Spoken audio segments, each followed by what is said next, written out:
Olá, eu sou a Manola e bem-vindo a um novo episódio do podcast Que Não Sai Daqui.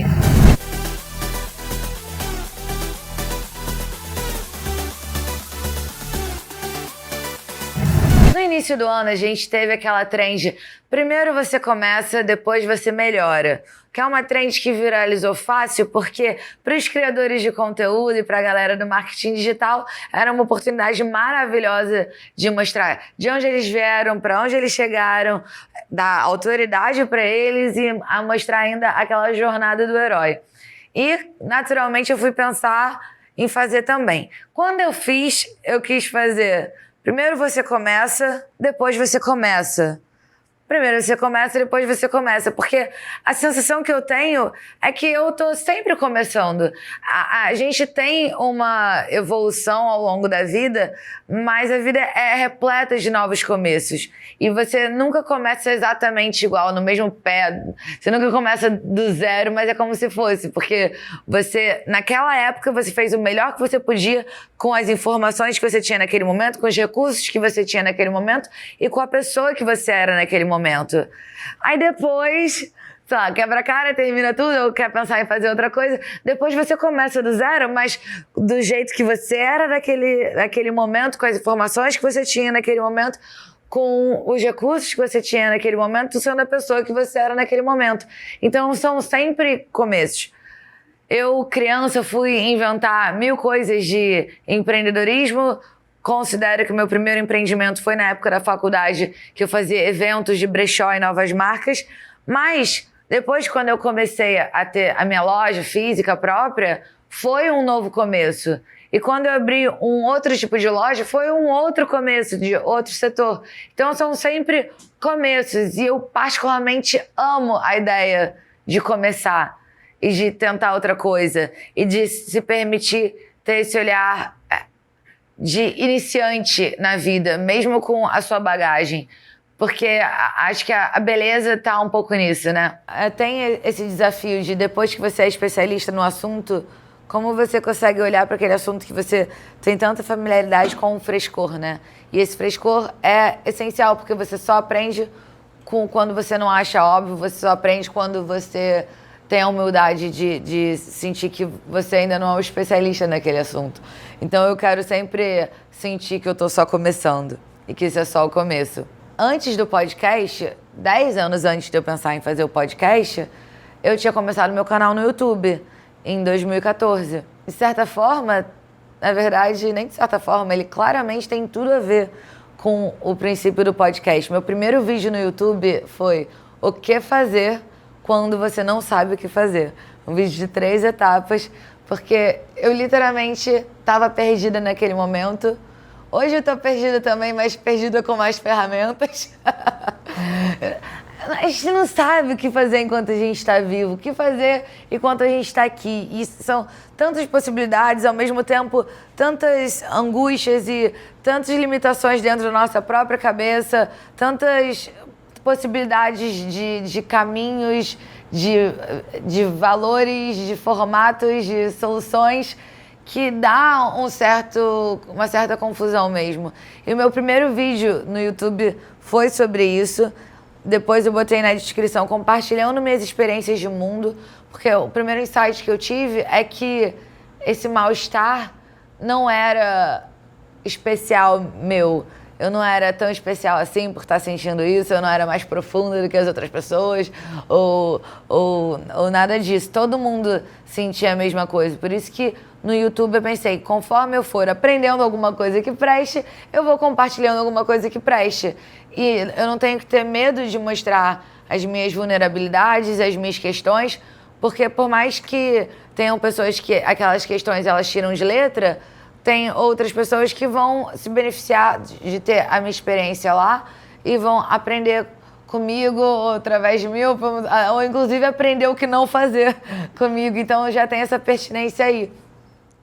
E o podcast, que tem esse propósito de ser uma conversa íntima, né? Que não sai daqui para falar sobre o que te torna quem você é, propósito, bem-estar, liberdade, felicidade, relacionamentos, é essencialmente a mesma coisa. É a gente trocando conhecimento com outras experiências de outras pessoas. E o que seria aprender a viver? Uma certeza é que não é sobre sentir prazeres, porque se beber, fumar, transar e jogar videogame fosse deixar alguém feliz, eu juro que seria para aí que eu iria, porém, por algum motivo deixa a gente ainda mais ansioso, né? Então não é sobre isso. Por outro lado, é sobre ser feliz e evoluir como pessoa. A gente está aqui para evoluir, para amadurecer, para aprender. Não por uma questão assim altruísta, mas porque a gente genuinamente fica mais feliz conforme a gente é mais maduro, mais espiritualizado, mais de bem com a vida e mais disciplinado também. Tem liberdade em disciplina. E eu fui aprendendo que a gente acaba sendo mais feliz se a gente for mais maduro. E isso é muito ruim, porque você não pode forjar, né? Dá pra forjar tanta coisa, dá pra forjar que você sabe o que você tá fazendo, dá pra você decidir aí umas 3, 5 frases aí que mostra que você tá com a vida no lugar, mas pra ter os benefícios, você tem que de fato tá mais maduro, de fato tá numa frequência mais alta, de fato conseguir olhar pras pessoas e pra vida com amor, sem vitimismo e com autorresponsabilidade. Só que por muito tempo, nisso de tentar organizar a própria vida, eu dei uma focada em relacionamentos. E os meus vídeos no YouTube sobre relacionamentos tinham uma repercussão muito legal. Sobre como agir, como não agir, o que deve se levar em consideração, como encontrar a pessoa certa, como terminar, quando terminar, o que fazer depois de um término, o que fazer com o namorado, né? Tipo assim, tudo isso era muito doido pra mim, tipo, nunca foi uma coisa que eu sabia naturalmente, então sempre foi um assunto que eu busquei muito. Só que relacionamento também não te dá paz. Você tem que buscar essa paz, essa maturidade dentro de você. Que aí você vai ter relacionamentos melhores. Então, tem muita coisa que vem antes de se querer aprender esses detalhezinhos. E, na verdade, esses detalhezinhos não servem pra nada. Se você não estiver focando em ser uma pessoa plena como um todo. Mas, eu como boa canceriana, foquei muito no amor. E eu sempre gostei muito de escrever. E quando eu me lancei como cantora, não dava pra fugir disso, né? Os temas das músicas acabavam indo pra amor, relacionamento, autoestima, que as autoestimas eram destruídas dentro dos relacionamentos ou elevadas com as validações dos amores, que não cabe também, né? Mas a gente vai aprendendo aos poucos. E aí, como tinha essa demanda dos assuntos de relacionamento, e inclusive também das minhas músicas, eu quis criar o podcast para conseguir ter uma plataforma para eu falar com mais tranquilidade, com mais tempo, elaborar melhor esses assuntos que inspiravam as minhas músicas, de encontrar um grande amor, de ser verdadeira e de trabalhar a nossa autoestima para justamente a gente se sentir livre para ser quem a gente é. Porém, ano passado começou a acontecer uma coisa muito peculiar.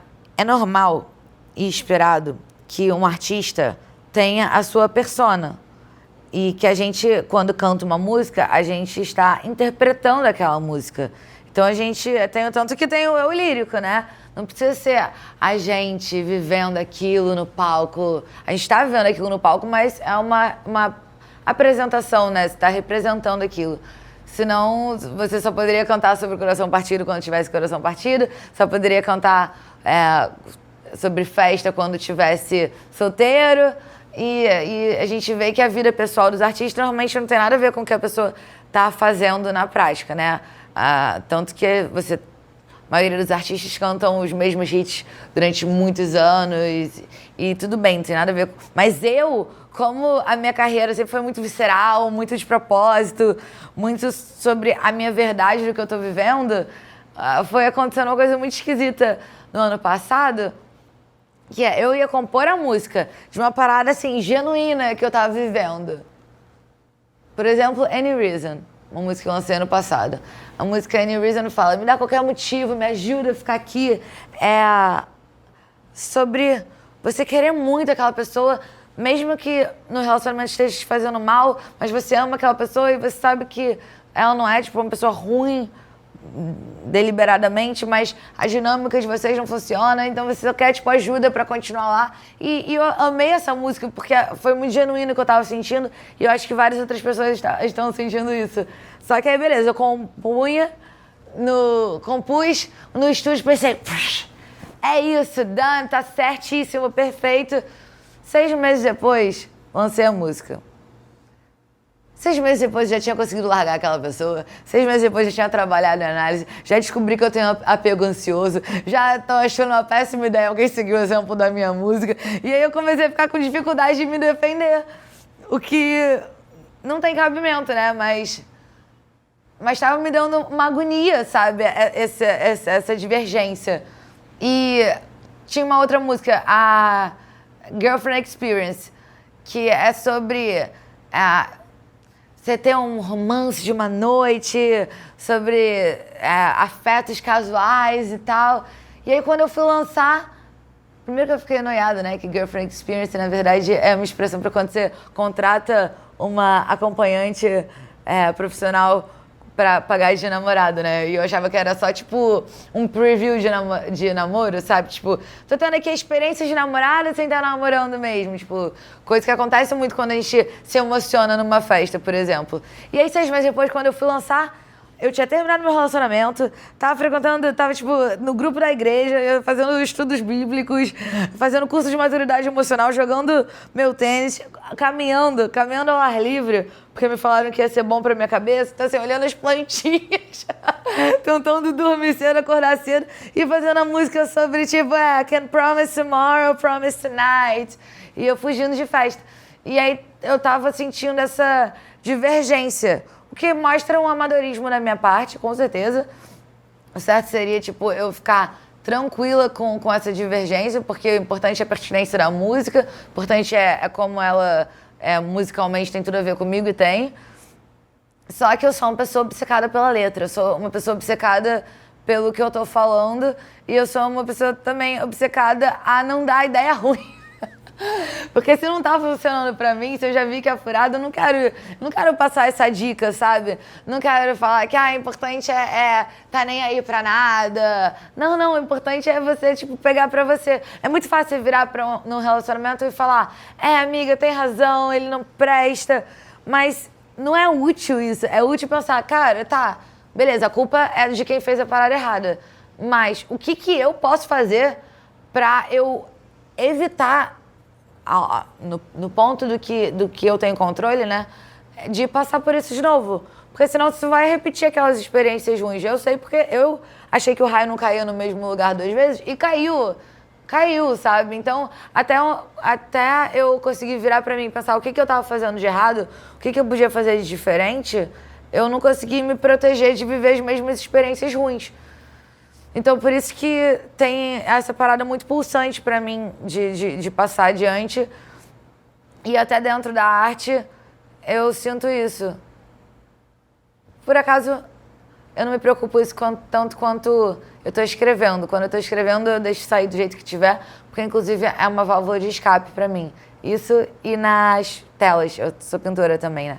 E eu brinco que eu escrevo até não ter mais nada pra falar. E quando eu não tiver mais nada pra falar, eu pinto. Isso foi junto com um término. E eu acho que a minha obsessão por querer casar e ter filho foi justamente o que me atrapalhou de encontrar a pessoa certa pra isso. Porque o caminho é inverso. Não é tipo, eu conseguindo essas coisas, eu vou me sentir em paz. É talvez eu trabalhando quem eu sou, vivendo com autenticidade e maturidade, eu vou conseguir estar alinhada com as pessoas que estejam próximas a dar esse próximo passo. O último término, sempre, tudo dando certo vai ser o pior. No meu caso, super foi. E eu fiquei muito mal e tal, porque eu queria muito que tivesse dado certo e tudo. Mas aí eu caí pra dentro, assim, tudo que eu podia fazer. Então, eu fiz curso de maturidade emocional, trabalhei a minha espiritualidade, descobri, sim, não foi uma boa descoberta. Eu já sabia que eu era muito carente. Mas consegui tratar a minha carência em Deus. Eu sempre falo sobre autoestima aqui. E eu descobri que uma peça que estava faltando na minha autoestima era Deus. Eu achava que eu tinha que ter um backup de tipo... É porque eu vejo os podcasts, os meus vídeos antigos e até os outros episódios de podcast que eu fiz sobre relacionamento, e hoje eu já penso até diferente, assim, das coisas, que é ótimo, não tem problema. Mas é bom a gente ir mudando, sabe? Eu achava que o meu backup era assim, se eu vou sair com um cara, eu tinha que ter o backup de, tipo, talvez um outro cara que eu fosse sair e outras coisas, pra se o cara me desse um bolo, eu sabia. Não, o meu backup tem que ser assim, eu tô tão confortável com a minha vida que se o cara me der um bolo, eu vou estar feliz em dormir cedo, porque amanhã eu vou fazer uma parada incrível, que tem tudo a ver com o meu propósito e sentido de vida. E, se eu tiver um tempo livre, nossa, que bom, porque eu tava mesmo querendo dar uma atenção aí pra organizar um cômodo específico da minha casa, sabe? O autocuidado, a gente preenche a nossa vida com autocuidado e com as coisas que nos fazem bem e que vão fazer sentido pra gente a longo prazo. E todo o último ano foi voltado para isso, para maturidade, espiritualidade e bem-estar. Eu tava meio viciadinha, assim, em joguinho de celular, cortei isso, comecei a gamificar a minha vida de outras formas, então comecei a calcular as coisas o tempo que eu gastava com coisas produtivas, tanto de trabalho quanto de hobbies novos, até coisas, tipo, bobas de passatempo mesmo, mas que de fato fazem bem pra cabeça, tipo, livros de colorir, sudoku, quebra-cabeça. Comecei a fazer muito exercício aeróbico, que foi até curioso, que eu fazia muito exercício aeróbico quando eu era adolescente. E alguma coisa aconteceu nos meus 17 anos, que eu comecei a me sentir mais ansiosa. E eu acho que deve ter sido parar de fazer exercício aeróbico, porque começou, quando eu me toquei o quão bem fazia pra minha cabeça, eu parei de faltar. Aí voltei pro tênis, pra natação, comecei a correr, coisa que eu não fazia. Também não quero ser corredora, não. 5 quilômetrozinhos já tá ótimo pra mim, pelo menos nesse momento. Não quero me estressar, eu quero tudo assim pra me causar bem-estar e ter uma rotina boa. Consegui melhorar muito, tem muita coisa pra melhorar ainda. Olha, se eu conseguir regular meu sono, então, eu acho que assim, o mundo nem tá preparado pra tamanho poder que eu vou ter. Ia ser um perigo. Eu fiquei focando muito na rotina, porque eu fui vendo que 99% dos nossos problemas seriam resolvidos se a gente conseguir ter controle do nosso dia. E, inclusive, questões de relacionamento também. Cuidar da nossa vida resolve, tipo, a maioria das outras coisas. E o que não conseguir resolver, a gente consegue colocar na nossa fé em Deus e no senso de propósito da vida. Cada vez mais eu tenho rezado pedindo pra eu seguir os planos de Deus pra minha vida e não os meus, porque a gente às vezes fica com tanta... achando que a gente sabe o que a gente quer, sabe o que é melhor pra gente, quando a verdade é que é melhor a gente fazer o nosso melhor, mas entregar a Deus esse principal aí. É tão genuíno que eu fiz uma música que aí essa eu tô amando, eu sei que a hora que eu lançar vai fazer sentido, que o nome é It's Not Me, It's Me, que é tipo, não sou eu, não é como é que é? Não sou eu, sou eu. Sabe aquela coisa, não é você, sou eu? Eu vou lançar um álbum. Meu primeiro álbum. E tô muito animada pra isso. E vai ser esse ano. Nesse álbum vão ter as músicas em inglês que eu lancei no ano passado. Então, vão ter essas músicas sobre término, sobre lutos de término e sobre também festa, sabe? Todas as coisas que eu lancei. Mas vai ter essa música It's Not Me, It's Me, que ela basicamente fala sobre querer terminar com a gente. Eu quero terminar comigo mesma. E eu sinto que foi isso que eu fiz ano passado. Eu consegui terminar... Quer dizer, ainda estou tentando terminar comigo mesmo. Porque às vezes a gente... às vezes não, sempre, nós somos os nossos maiores sabotadores. Eu vi que, às vezes, eu me tratava de um jeito que, se um namorado meu me tratasse assim, eu tinha terminado comigo. Eu, no geral, me trato muito bem, mas assim, por exemplo, vou comprar isso aqui pra me mimar. No meu cartão, aí depois eu que tenho que pagar. Aí, tipo, eu vou dormir pra gente amanhã acordar e treinar cedo. Aí, no meio da madrugada, eu começo... Eu acho que todo mundo te odeia. Tipo, eu começo a me paranoiar, ficar falando coisas ruins pra mim mesma.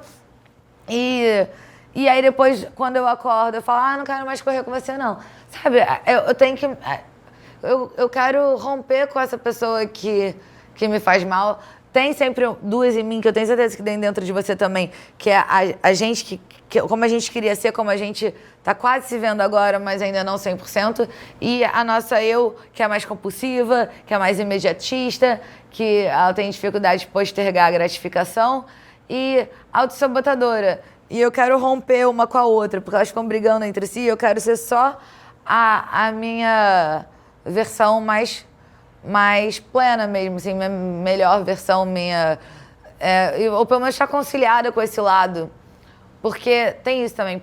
Essa música eu criei um dia que eu tinha organizado toda a minha vida. Fui dormir 10 horas da noite, horário, sabe, decente. E aí 3 horas da manhã eu comecei assim... Manola, e se você tiver filho com um doador e aí o seu filho virar e falar que você teve um filho com um doador porque ninguém te suporta? Aí eu pensei, nossa, cara, que escrota, né, cara? Como é que eu falo assim comigo mesmo? E aí eu comecei a ficar paranoiando, só pensando em coisa ruim, coisa ruim, coisa ruim. No dia seguinte, aconteceu a mesma coisa. Eu também acordei no meio da noite. E aí eu comecei com esses pensamentos ruins comigo mesma. Só que em vez de eu ficar lutando contra isso, eu me levei pra dançar. Eu me puxei, não fiquei, sabe, contra-argumentando comigo mesma. Me levei pra tomar um chazinho, sabe, me dei um banho quente, fui carinhosa comigo. E é isso que a gente deve fazer, sabe? Não é achar que a gente nunca vai pensar mal, não achar que nossos pensamentos, nossas atitudes vão ser perfeitas, mas sim não ficar levando tão a sério e ter esse jogo de cintura que talvez a gente tivesse com uma pessoa que a gente tivesse menos intimidade. Depois disso, eu fiz essa música no estúdio e eu amei. E eu fiz uma outra música chamada The Prize, que vai ser a música tema do álbum. O álbum é The Prize, que como eu também vou lançar o álbum comemorando 5 anos de carreira, então é meu prêmio pra minha carreira, né? Meu primeiro álbum. E também a música fala sobre desilusões amorosas e sobre como eu nem posso, apesar de eu ter me desiludido, eu nem posso dar para aquela pessoa o prêmio de maior mentiroso, porque aquele relacionamento foi um erro meu. As coisas que eu sonhei que não deram certo foram um erro meu. Então essa música também é um hino da autorresponsabilidade. Eu fico muito feliz com isso, porque aí tipo, mostra uma narrativa natural da minha carreira musical pro que eu tô querendo, tipo, focar mais agora, que é essa questão do bem-estar. E essa mudança também vai se mostrar no podcast. Porque eu quero que cada vez mais o podcast seja menos sobre mim, tipo, ele não precisa mais ser sobre os assuntos das minhas músicas. Acho que eu tô falando disso hoje, mas todos os outros episódios da minha leva vão ser com convidados, porque eu quero que o podcast seja um lugar pra gente falar principalmente sobre bem-estar, de eu trazer, tipo, ser um lugar de conversa intimista, pra eu trazer pessoas interessantes, autênticas, apaixonadas pela vida, para compartilharem suas histórias de carreira, suas experiências, o que torna elas quem elas são, para ajudar a trazer mais conhecimento pra gente e inspirar a gente a nós sermos as nossas versões mais autênticas, com maturidade, pra gente até conseguir ter clareza de quem a gente é e não ter medo de buscar isso cada vez mais. Já se inscreve aqui no canal que não saia daqui. Toda semana vamos estar com episódios novos, com pessoas autênticas, maravilhosas, apaixonadas pela vida, e que eu tô muito animada para compartilhar com você as experiências de vida delas e todos os aprendizados, todas as inspirações que vamos ter por aí. Vai ser uma nova leva maravilhosa, você não perde por esperar, e eu vou estar te vendo aí toda semana, hein? Também acompanha a gente pelo Instagram e pelo TikTok, @que não saia daqui. E também o meu Instagram, @eu-sou-Manola. Vamos lá, se fala todos os dias, tá? Quero você aí bem juntinho de mim. Muitos beijos e até semana que vem. Tchau, tchau.